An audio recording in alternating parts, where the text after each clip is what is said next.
Maybe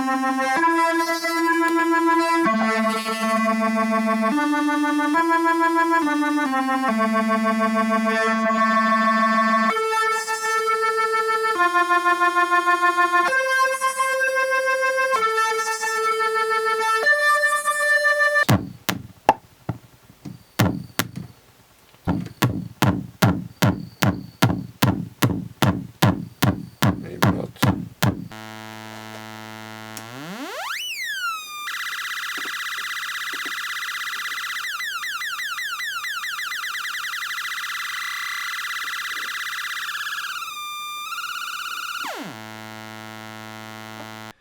Hello and welcome to another episode of Modular in a Week.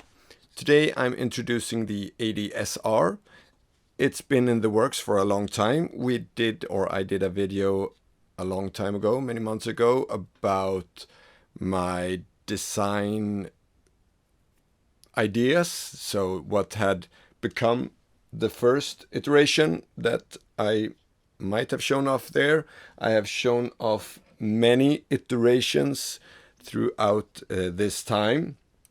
So there are actually 5 prototypes. This one is just a small tweak on the front panel, and the one sitting in the rack right now is the final product. So there's 6 iterations in total of this one, which is quite a lot for me. Most iterations I've had so far, and for a while it felt like I added an op-amp for each iteration, just adding more and more features.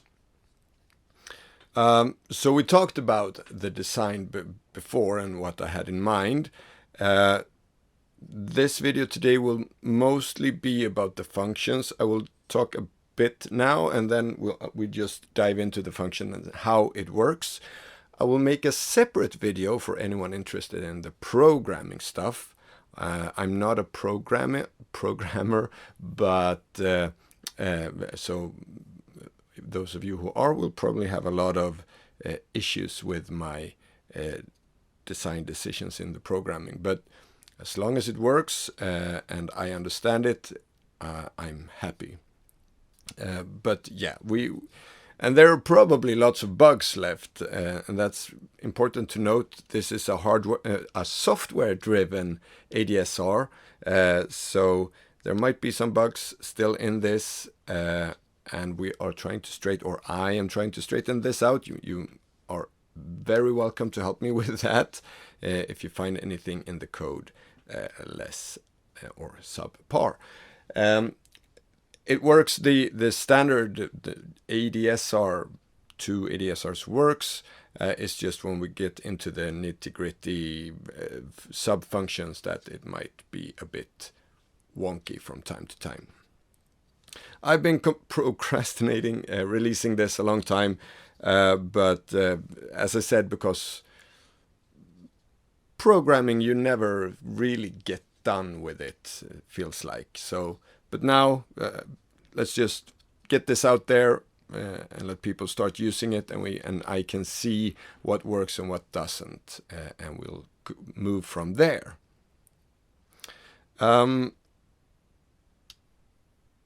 Price point, I should say you get a really good dual ADSR for the price, which is $36, I believe, without the Arduino, which you can source for a few dollars more.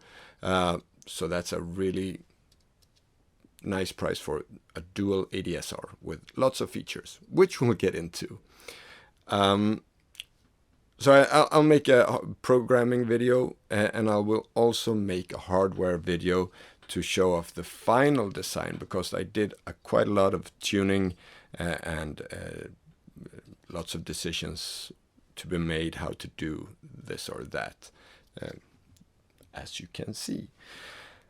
I'd like to say thank you to my Patreons for supporting me. It's really nice to have you guys behind me, and it also makes it easier for me to order all this stuff and stuff like that. And in return, they get a little glimpse of what is happening from time to time. as much as I can, I try to share there. I should say it already is on ModularGrid, and if you did not know that, Modular in a Week has its own ModularGrid manufacturing. So if you have any of my modules, you can go to ModularGrid and search the module list for MiaW, so the short version of Modular in a Week, MiaW, and you will find all my modules there. If you buy it, you will have to update the firmware from time to time as we fix the different things that are wrong. And of course, the big thing with this, the reason I wanted to make this like it is that the pots are lighting up in the stage that you're in of the ADSR, which is a really neat and visual way to show what the ADSR is doing. And that's, I think, one of the main selling points of this. If you want an ADSR with a little bit extra visual flair, this would be it. So yeah, I think this is it. Let's jump into the modular and just start going through all the features it has, and let's hope they all work. Let's go. So here we have it in the rack. We actually have two, one sitting doing something, and this one is the one I'll show the features on. First of all, I'd like to say sorry for the sound. My music computer, the graphics card broke down on that, so I can't record the sound from the modular on its own, so it's what is picking up from the Zoom microphone I'm using. But the ADSR doesn't make a sound of its own. It only uses sounds from other modules. So to show off how this module works, the sound is just a visualization, so to speak, of what this does. So when you get this and make it and build it, and you need to prime the EEPROM, that is discussed in the build video as well. It will probably be in a state where a push on the gate button will trigger a full cycle. We'll go through that. So the controls are 4 potentiometers on the top left corner. That's of course for the attack, decay, sustain, release. It's used for both channels, and it is also used for the menu system where you need to tweak a function. And then you have the channel 1 and channel 2 parts, where channel 1 you have an attenuator where in the middle there's very little output, and then you can have a positive output up to around 8 volts or a negative envelope output then at up to -8 volts ish, around there. It also, you can trim this with some of the resistors that you can see in the schematics. There's a manual trig, so when you press that, it's in trig mode right now. Let's do it like so. So when you push it, you will have a start of the envelope, and in gate mode you can tweak the sustain, for example, on the fly. You also have a gate input, of course, and then you have the envelope out. So there you hear that you can switch this while you're playing. And then you have the same for channel 2, an attenuator, a manual gate, and gate input, which is also used as a switch input or as a CV input. We'll get to that later. And then the envelope out of channel 2. And down here you have the menu system. You have 4 buttons. Each button has 2 functions. One function is when you just quickly press like so, and like so, and like so, and like so. And one is when you hold it, you get into a menu system that is flicking the LEDs in a specific order, which we'll go through.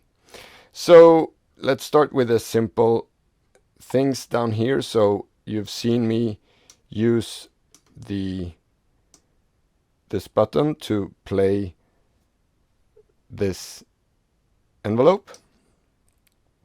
But when I play the second envelope, only the output is shining and not the LEDs. That's because you can only play, you can only visually show one channel at a time here, at least so it looks good, because of the way I built it. So by pressing the first button, where P press stands for channel, so when all the potentiometers light up green, we're in channel 1, and then we are in channel 2 when they're all red. So you can just jump between channels. And when we're in red channel, we show the second channel. The second button is act, and that's how you want the input to act. And on the right side of each potentiometer, you have the words gate, trig, loop, and nLoop. And when you press this, you cycle through all the different kinds of, or how the input should act. So when you're in gate, that's what I showed before. So when you press this, you are in ADSR mode, basically, and the sustain is held as long as the gate is held. When you're in trig mode, just a quick trig will run the whole envelope once. Just the sustain will be a what do you call it? A waypoint between the decay and sustain, because there is no between the decay and release, sorry, because there is no sustain, because we're not holding the note. So basically it is an ADR envelope in this mode. And still the sustain is nice because it does affect how the output acts.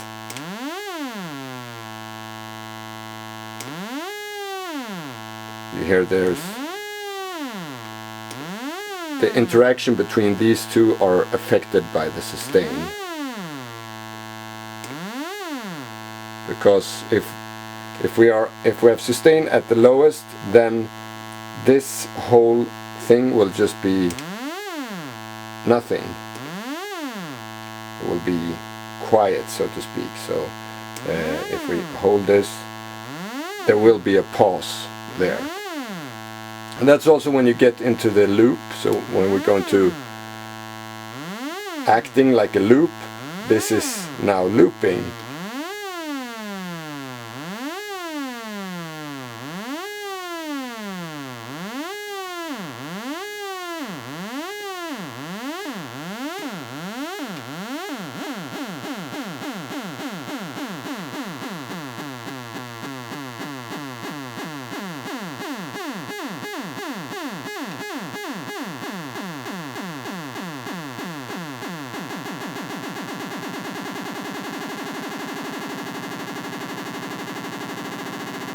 And you can go quite fast.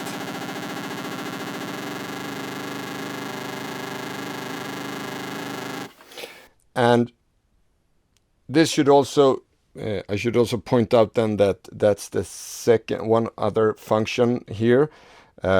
that each time you change channel, go into a menu or do something like that, you need to catch the pots.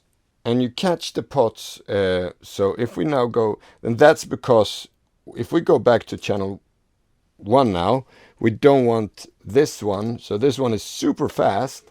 We don't want this one to just be super fast as well.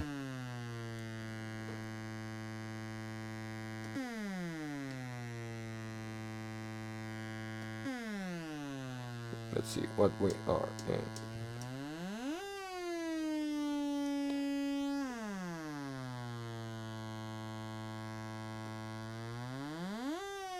So this one is actually super slow right now. But that's the thing, that we don't want this channel to just get this one. And that's why you need to catch the pots.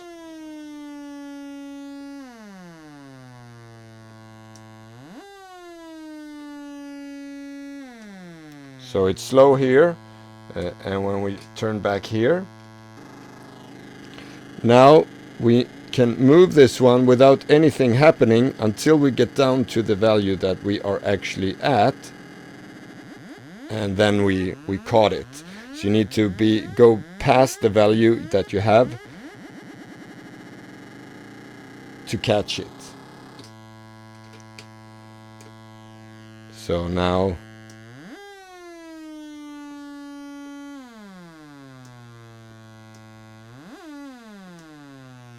yeah. This brings us to the next acting, the last one, nLoop. This one will only loop as long as you have the gate triggered. And if you have a really long one, it will play out the one you have and then stop. There is a lot of functions adjacent to this that we will get to further down in the menu system.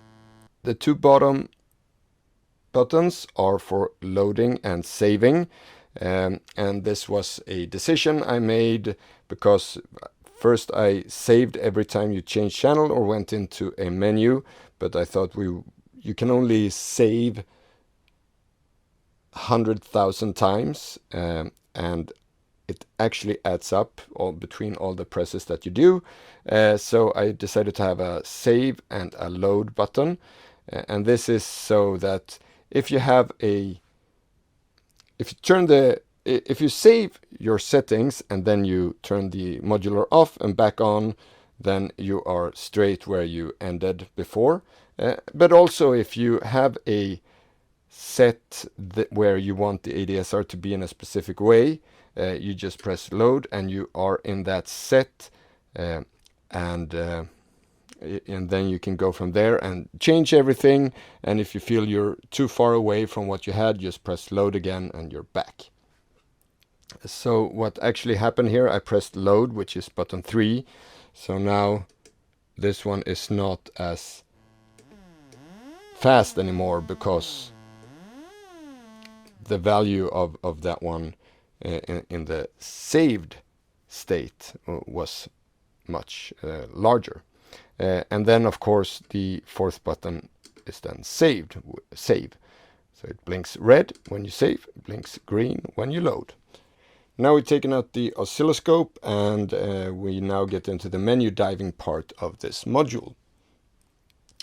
So by holding any of these 4 buttons pushed in, we will get into one of 4 menus that you can do stuff in.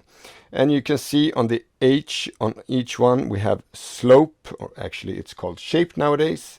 This one was the last prototype, so it's called shape. And then this one is length, this one is mode, and this one is functions. So if we start with button 1, slope, you see in the middle of the module of the 4 pots there are 3 different shapes, and that means that if you press this and hold it, we are now yellow, so we're in the middle. Green is to the left.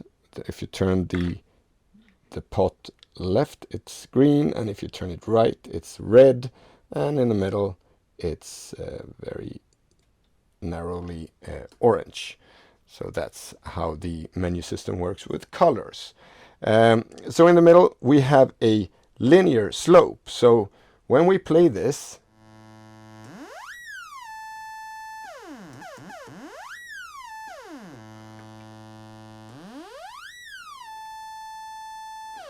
you can see on the oscilloscope here that all the curves are linear. They're straight lines everywhere.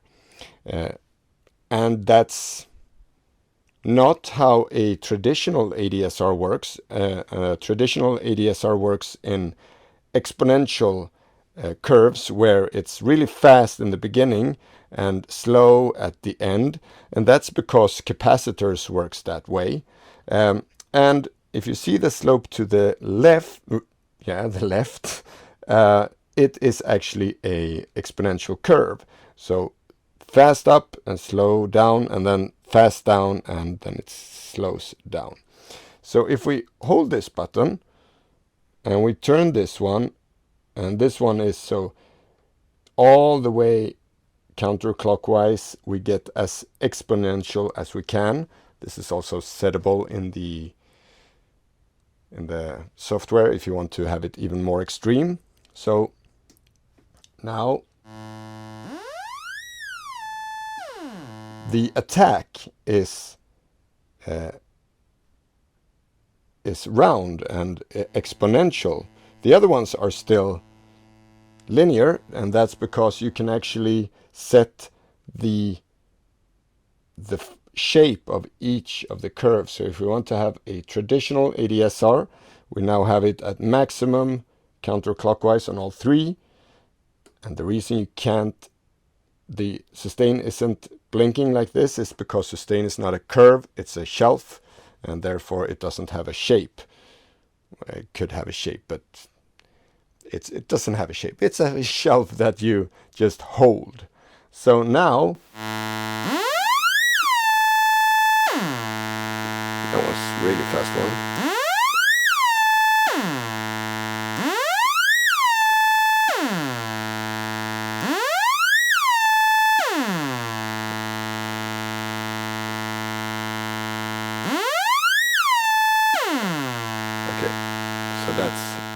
That is fast.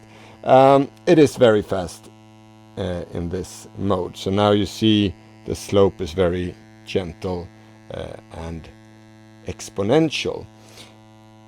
If we instead want a really snappy sound, then we turn it clockwise instead, so it turns red, and now we get, now it's logarithmic, so it's really slow in the beginning and then fast at the end.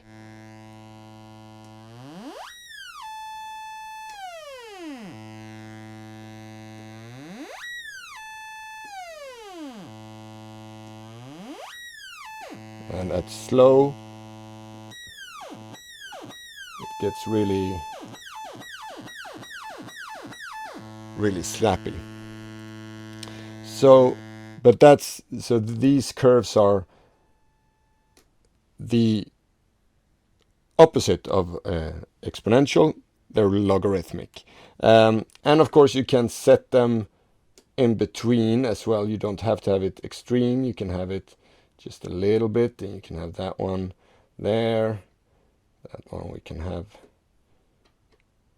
kind of linear, something like that.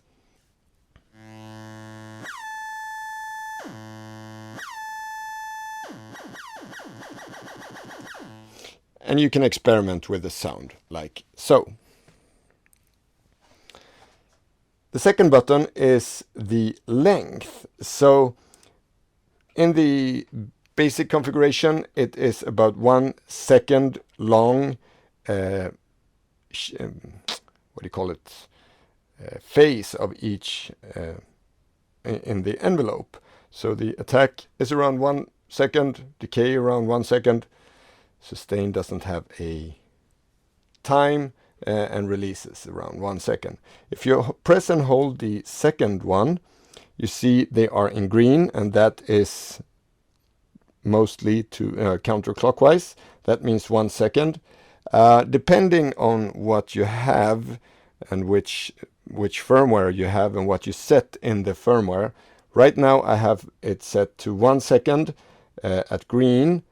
Orange is around 5 seconds and red is 50 seconds. So if we do the extreme of putting it here and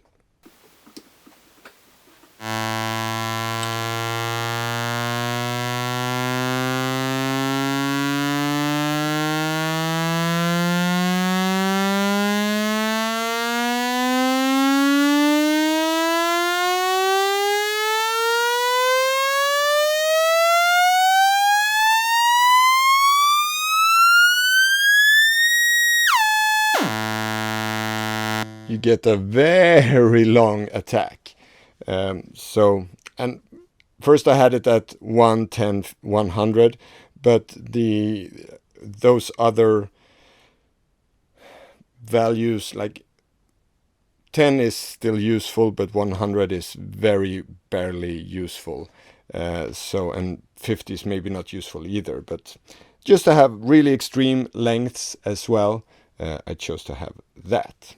With these two buttons, this is the basic function of this module. You have two ADSRs with some functionality with the shape of each slope and the length of each slope. And that's basic functionality. But then these two buttons down here, these two menus, we get into a bit more experimental stuff. And first of all, mode.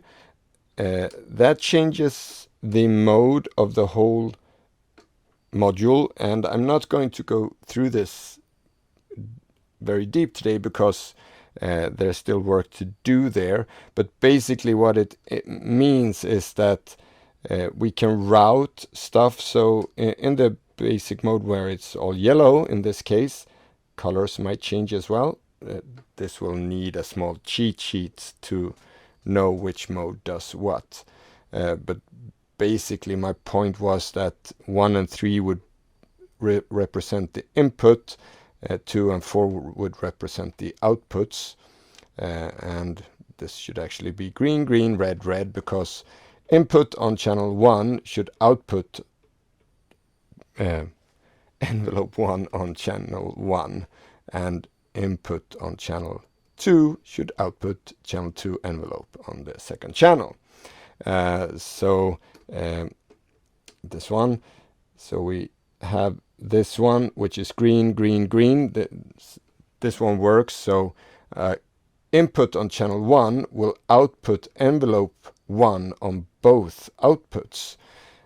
So you would have the same envelope on both outputs, but with different attenuation here, which could be good in some situations. And then this one, which should be basically green, green, red, that means that input on channel 1 will output envelope 1 on channel 1 and envelope 2 on channel 2. And then there's some where we can use the second as a switch to basically switch the envelope that is played depending on if the switch is set or not. But that one is not done. That would be a kind of a accent kind of feature, or flip-flopping between these two when you get the gate in or with a switch and stuff like that. So I'm trying to come up with a few good modes to use that are useful, but we're going to leave that for now. And finally, we have the function menu, which, first of all, for all the functions to work, you need to be on channel 1. There are a few things that work on channel 2 as well, but you need to be on channel 1, green. And in the function menu, you have on the left side, you have of each knob, it says CV, nDecay, EO, and N. And that's what the knobs are for when being inside the function menu. So if we start with the CV, we can, by turning this one, when like all the way counterclockwise, they're all off, which means that there is no CV input. This one is still a gate input.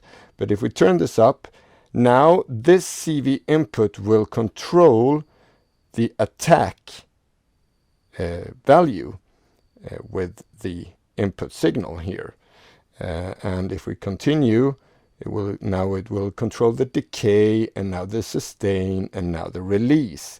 And it will add to the value you have here when it's green, and when it's red, it will deduct from the value you have or remove from the value. So it will lower the value of the pot all the way down, and that's it. So if we show this by setting it, sustain is easiest to show. So there we have just without the CV signal, and then we add a CV signal. Let's find one. Let's try this one. And now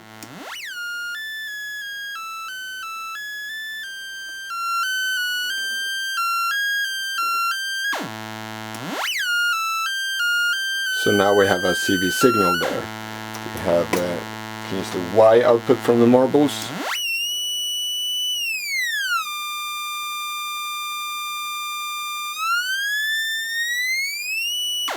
Yeah. So basically you have a CV input that you can choose where you want to route them. For some really interesting effects, I'll show one in a bit. Because actually I'll show it now, because we jump over that and go down to EO.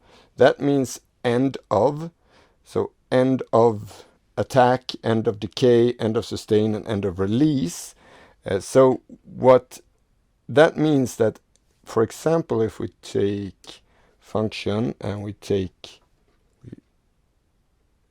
turn this up, we get there. So end of attack, end of decay, end of sustain, and end of release. We're gonna leave it at end of decay. So end of decay will then trigger the second output. So that's what this means. So if we're in gate mode on both, so this means that this goes up, and then that turns on the second one, is also holding while we are holding channel 1, and then it's released. So when we go past the decay, that is when channel 2 is turned on. So this means that you can use the output with channel 1 at a really slow or a really fast attack, just a transient, something like that. Actually, we shouldn't even have that. We should have it like that. That you will send a gate output on the envelope out, a quick burst to show end of decay. So you can use that for some other kind of functions. But we're still in CV mode, because CV works independently of the end of. So we can't use the input to trigger the second channel, the second envelope, but we can use the end of to get an envelope of the second envelope out, which means we can do things like this, because this is now a CV signal. So if we go into channel 2 and we do a really short one and we do a loop,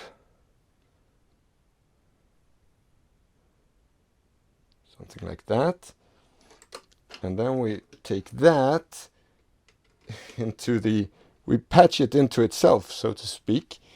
So now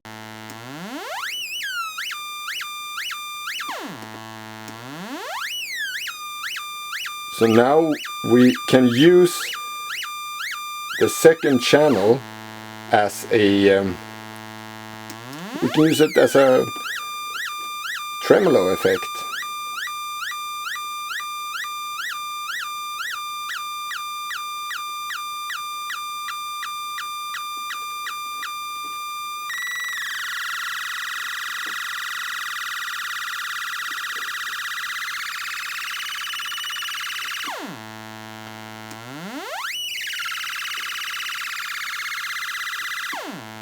So basically, yeah, we have our CV signal from the second envelope. We shouldn't be in this one. We shouldn't be in loop. We should be in nLoop. So it's just when we're holding the gate input there. That's how it should be. Otherwise it affects the decay and release as well.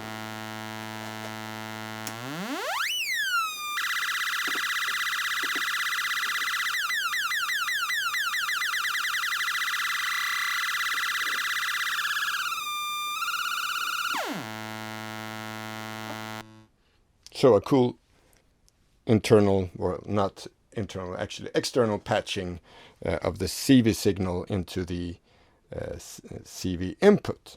And then we come to the N and nDecay. These two also act together with the nLoop. So far you've learned that when pressing, it will just continue looping while I hold this. But that would actually be a gated loop. This one is an nLoop, I've called it, because you can choose how many. By turning the N knob, you can, and now we need to start counting binary. So now it will only loop once, twice, 3 times, because this is binary. So this value is 1, this value is 2, this value is 4, this value is 8. It's a way computers count. We get more values out of less digits here. So now we're at 4. So each time we do this, it will do it 4 times, and then it will stop. We can turn this up to, have it up to 16. That's when it's orange there. So, which is good in some aspects. Let's turn off CV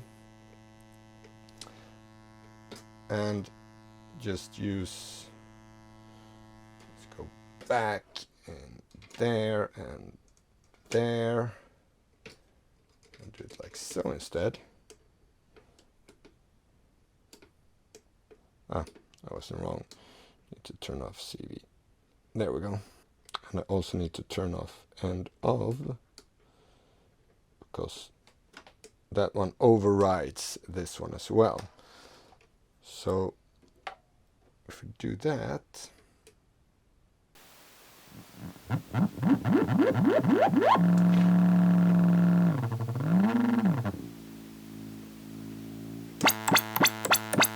so here we have it in, this is Riddles. It's a Ripples clone I'm working on through whole component. We'll see if that will see the light of day. And now it's, because it's an nLoop, we just press it once and it will loop that many times that we have told it to do.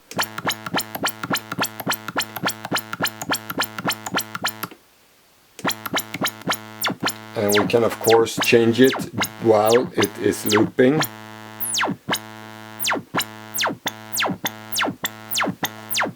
And the next nDecay then, also in nLoop, I've changed to channel 1 because right now it only works on channel 1. So this, what it does is it decays the amplitude over time, over each iteration of the nLoop. Kind of like a bounce, but it's not a bounce because the time in between is still the same. Then you would have to CV control that to be shorter and shorter as well. But so the decay, so I put it into the riddles here.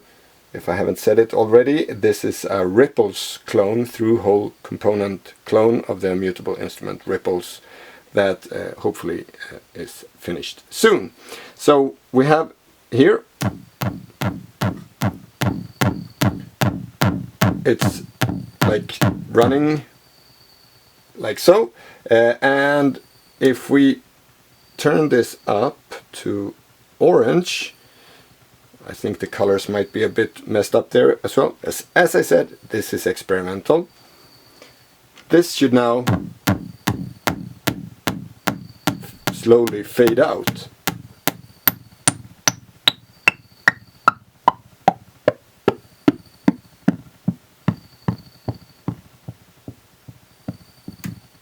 And be gone. So and should also, something more should happen up here.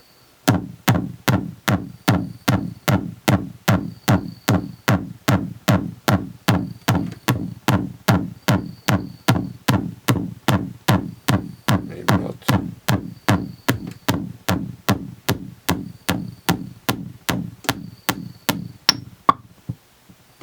It's the other way around. So there's, here is really much. So when it's up here, there's not much decay at all. And when you move down here to red, it really decays quickly.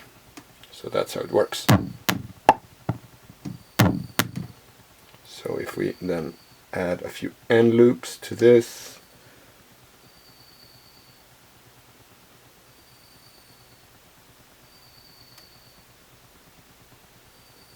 something like that.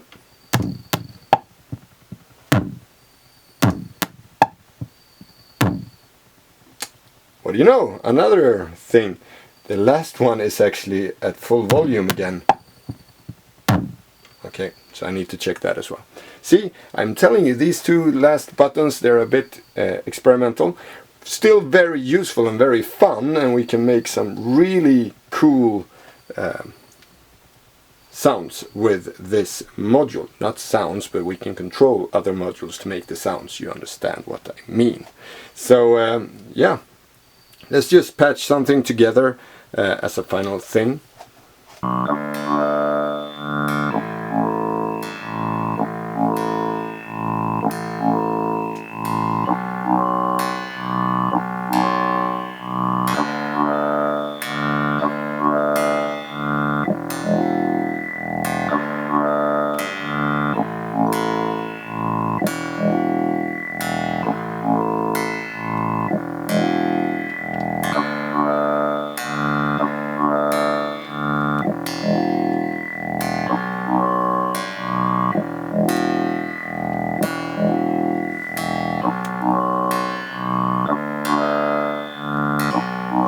So in this patch a lot of stuff is going on. The first one here is controlling this filter. Second one is in loop mode, controlling the pluck, and also the CV input here should control something from the modulation wheel on the Arduino key step. Might affect the frequency on that a bit. This one is then, and they're all from the same gate input from the Arturia in ARP mode, so they all have the same gate. And this one, yeah, that controls the shape of the title down here, which also the ARP of the Arturia is controlling CV voltage. Title is a through-hole component tights clone that I'm also working on. It is with a sheep firmware in this configuration.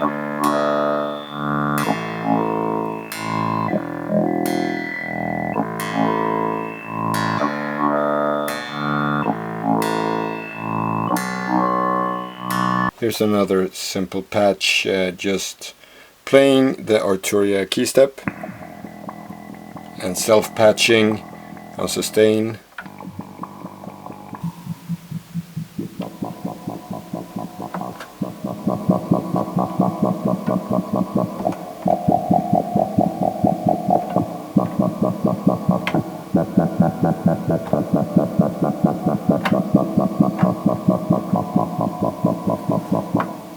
Another patch with the ADSR and the title, because I got this one working correctly now.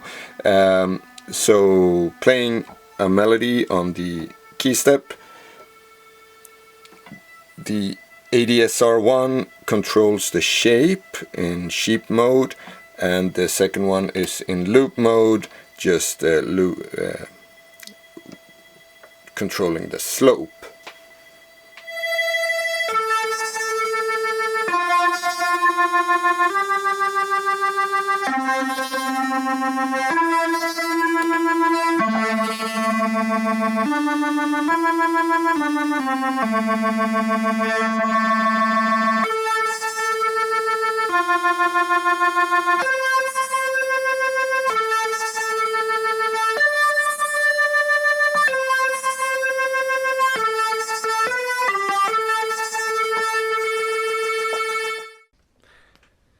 And with that, we are done with this module. Well, we're definitely not done. We have a lot of fixing bugs to straighten out in the code, I guess.